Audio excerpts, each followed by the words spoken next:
All right, so today we're going to talk about solving a system of equations, determining which variables are free, and writing our solution in a vector form. So we're going to go ahead and do an example. In this example, we're given an augmented matrix. So because we know this is an augmented matrix, we know that this last column here is our right-hand side. So I'm going to go ahead and put, this is our right-hand side. It corresponds to, if you had something like ax equals b, this would be the vector b. Okay. All right, find the solutions to the system and write the answer in vector form. So there's a few things I want to kind of go through and show you how to extract some information from this matrix. Okay, so we've already determined that this is an augmented matrix, so this is our right-hand side. So one thing you can ask is, well, how many equations are in this system? Now, the number of equations is equal to the number of rows that you have in your augmented matrix. So here we have 1, 2 rows. So this means we're going to have 2 equations. Okay. Another thing you want to know about your system is how many variables you have. Well, let's just remember that this is our right-hand side, so that does not correspond to coefficients of a variable. The rest of the columns, though, do. So the rest of the columns each correspond to coefficients on one of the variables of this system.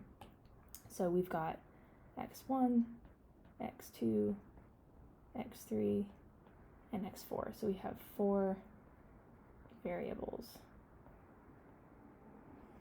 All right. So this system is already in reduced or echelon form. So this is already in reduced or echelon form. So we don't have to do the Gaussian elimination steps. We can just kind of read off what the solutions look like. So this first row tells us that 1 times x1, so I'll write this down here,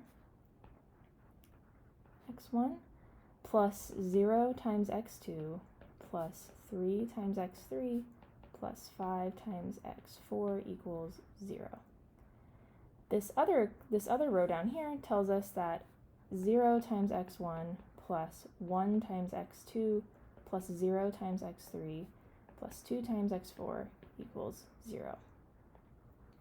Okay. So you're probably wondering, so you have all these variables in your system here, but you want to know which ones are the free variables, because I don't have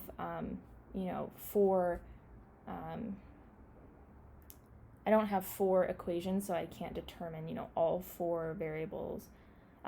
So what I'm going to write down here is that the free variables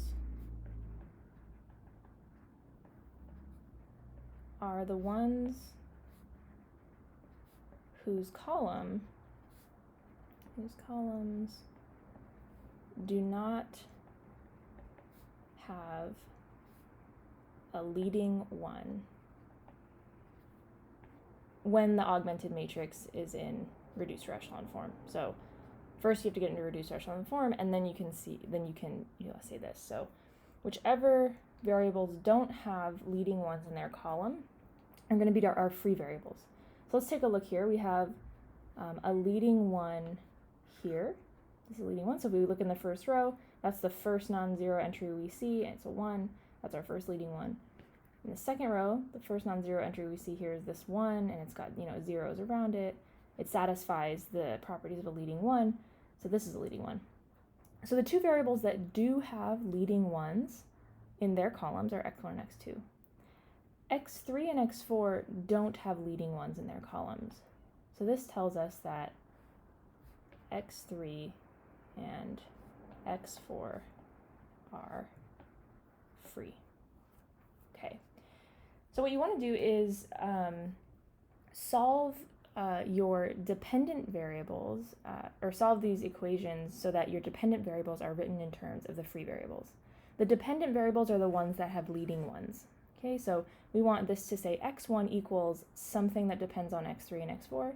This one will say x2 equals something that depends on x3 and x4. So this one we can rewrite as x1 equals negative 3x3 minus 5x4. And this equation we can rewrite as x2 equals negative 2x4. Okay, and then again, x3 and x4 are free. So let me go ahead and erase this part down here so that I can give myself a little bit more room to write the answer in vector form. Okay, so this is the solution to this system, but we also want to write it in vector form. So let me illustrate how to do that. So our solution is a vector x, and we want to write this as a column vector where in the first spot we have x1. x1 is equal to negative 3x3 minus 5x4, so I'm going to go ahead and write that here. Okay, the second spot we put whatever x2 is equal to, so negative 2x4, and then we can just list our free variables in their appropriate rows. So x3 and x4, those are our free variables. Let me rewrite that a little bit. Okay, so now what we need to do is split up the vector. So we need to split up this vector into terms that only involve x3s, and then a vector, of terms that only involve x4. So let me go ahead and do this. This first vector is going to be everything that has an x3 next to it. So in the first row, that means I want this negative 3x3. In the second row, there's nothing that has an x3, so I'm just going to put a 0. In the third row, we have just an x3 sitting there. And in the fourth row, we have no terms involving x3, so I'm going to put a 0. We need to add to that another vector that has the x4 terms. So the first row, we have negative 5x4. In the second row, we have negative 2x4. We don't have any terms with an x4 in the third row, so I put a 0 and then x4. And now we need to factor out the free variables. So if I factor out x3 from this vector, I get x3 times the vector containing negative 3, 0, 1, 0, plus x4.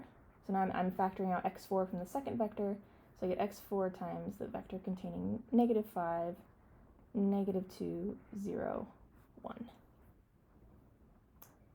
And that is our final answer.